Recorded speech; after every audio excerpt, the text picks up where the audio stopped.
Hey guys, good morning. It's Friday. Happy Friday. I believe it's the 30th, right? Let me check my notes here. It is the 30th of November. So happy Friday to you guys. Kind of a crazy day for me yesterday, just in my personal life. Just 4 to 7:30, working in the warehouse. Had to run and get my son to a. We had to have a. I talked a video earlier a couple weeks ago about his baseball acumen and kind of behavior, and we wanted to go talk to his coaches and kind of show them the respect they deserve. So we ran down and took care of that last night. Sorry, I'm a little distracted here. Got home pretty wiped out, quite frankly. Was going right to bed, but didn't sleep right away. Turned the TV on, and I saw something that really made me want to talk to you guys today. Sometimes it's I get these things that are just fillers for me, and just trying to give you guys an update on where I'm at. And other times I think there's some really good, valuable insights to talk about, and I'm excited to share them with you. If they hit home at all, I don't know. But last night I turned on something on ESPN. They've been doing for a number of years now these things called 30 for 30s. They celebrate their 30th year anniversary. They did these little 1 hour sports documentaries about a variety of subjects. And yesterday's was about an iconic basketball coach named Bobby Knight. So if you're in the sports world, you've certainly heard of Bobby Knight. If you're not, Bobby Knight is an old school West Point brought up. I almost said he was brought up in West Point, but he coached there, and he has a very military, strong-handed way. In fact, to me, the way I've seen him over the years, I've never met him personally, so I can't speak firsthand. This is just me as a general public sports fan. He's a bully and a thug, but at the same time, he gets the most out of his kids. I think he does everything by the straight and narrow. I just think he has a very heavy-handed way about him. And over the years, he won the national championship 2 times, I believe, at least 2 times that I'm aware of. He coached the U.S. Olympic team, and he essentially was Indiana University. And with that comes a lot of clout. A lot of times these coaches at state schools are the highest paid employees in the state. And he was like that in Indiana and revered. But that reverence that people paid him maybe allowed him to get maybe a little bit out of control in some people's minds, certainly not his. And the 30 for 30 short was the end of his tenure, the bringing down of Bobby Knight and some of what happened. But that's not really what I want to talk about. That's kind of giving a backdrop for this whole thing. The thing that jumped out at me was the person that was writing this piece, producing the piece. I don't know if they produced it, I guess, whatever the term is, but was doing the piece. What started the downfall of Bobby Knight was there was video where a young man, a player of his, was walking off the court, and Bobby Knight grabbed him by the neck and was kind of, forcefully getting his point across to the young man. Now, again, in defense of Coach Knight, he wasn't beating and trying to attack the young man to hurt him, but obviously, to most people's opinion, he went too far in putting his hands on somebody. But again, that's kind of, I think, how he was brought up and his mindset. And a lot of people, the older generation, have a hard time transitioning to that. Well, this gentleman's name was Neil Reed, this young man. And as fate would have it, because it was essentially his video, he became kind of vilified on campus because the Knight supporters, which there were a great many, looked to him as being the cause of Knight's downfall. And it went on to show how another young kid, Bobby Knight, was walking out of the gym one day, and the kid said, the guy said, "Hey, what's up, Knight?" And they called him by his last name. To an old school person, you certainly don't do that. So Knight grabbed him around by the arm, nothing again to kind of show him, pay respect, young man. And that caught news, and those 2 things prompted Miles Brand. Prompted Miles Brand to basically end his employment with the state of Indiana.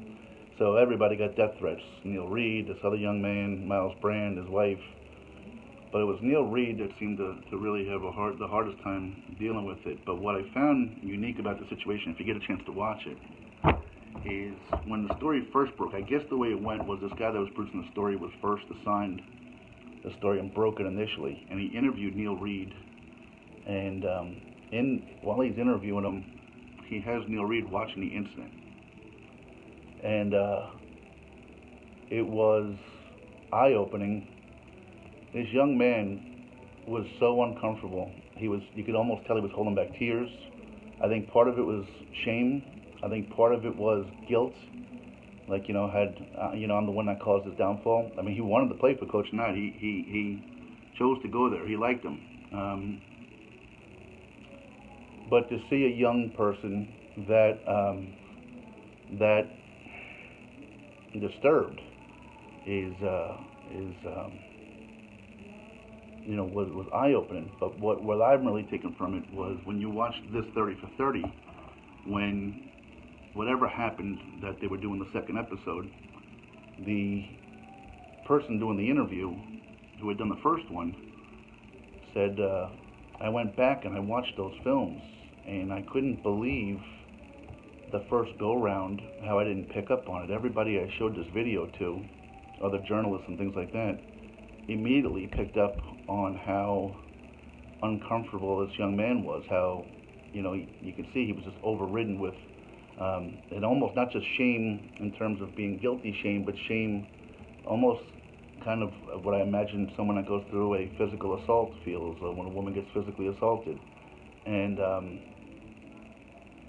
to his credit, he was asked the question, what would you be doing? What would you say tonight if he was here in a room with you? He said, I wouldn't be here, And to his credit, this young man didn't back down from all the scrutiny and everything else. All he did was tell the truth. People wanted him to lie, and then the video came out supporting him, and everybody kind of wanted to call him a liar first, and all he did was tell the truth, and he was vilified for it. But the point that stuck out with me, which I haven't gotten to yet, is that this producer, again, I'm not sure if you're using the right terminology, bright person, acknowledged in this second portion that he missed how uncomfortable Neil Reed was, and he felt guilty for putting him through that because he was so interested in proving his first story right.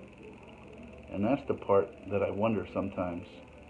It was clear as day to everybody that was removed from the situation to see how this young person felt. And he shouldn't have been pushed to that degree. And this producer now, the segment, realizes it in hindsight. But it took several years for the second piece to be done when he went to review this, that he saw that. And it makes me wonder, in my own life and to all of us out there, how often have we overlooked something to prove our point, to win an argument? And I don't mean necessarily win in the sense of, yay, I won. But how many of us, don't see, and I took that last night, and I've been, this morning, riddling my mind is, is there anything with my kids that I do? My kid's trying to say something else to me, and am I missing something because I'm too close to the situation, because I'm trying to do the best I can and impart respect or wisdom or whatever upon them, or those that know me may say lack of wisdom. But that was the thing that jumped out at me, and I don't know the answer. The only thing I could say to Neil Reed's credit is that, he stuck to his guns and he told the truth. And if people wanted to vilify for it, that was on them. Now, it did take him many, many years to overcome it. And in fact, the producer went out to a third time out to California as he was doing this wrap up for this part of it, the bringing down of Bob Knight. And he was talking to his wife, and his wife was saying how, he never mentioned his time in Indiana, but maybe one time in passing. And they were play wrestling around the house one day, and just as young, people in love and a relationship might be doing. And she went to go put his hands on his neck, and he just completely turned and became like just a different person. So to show how much that tormented him. And then there's to bring a further update to the story, there's some positive and some negative. On a positive note, Neil Reed went out to Central California and became a high school teacher and I won't say guidance counselor, but a high school teacher and coach. And he really found the peace that a lot of us spent a long time seeking or are still seeking. And he found the peace and love and adoration, and he was beloved by his students.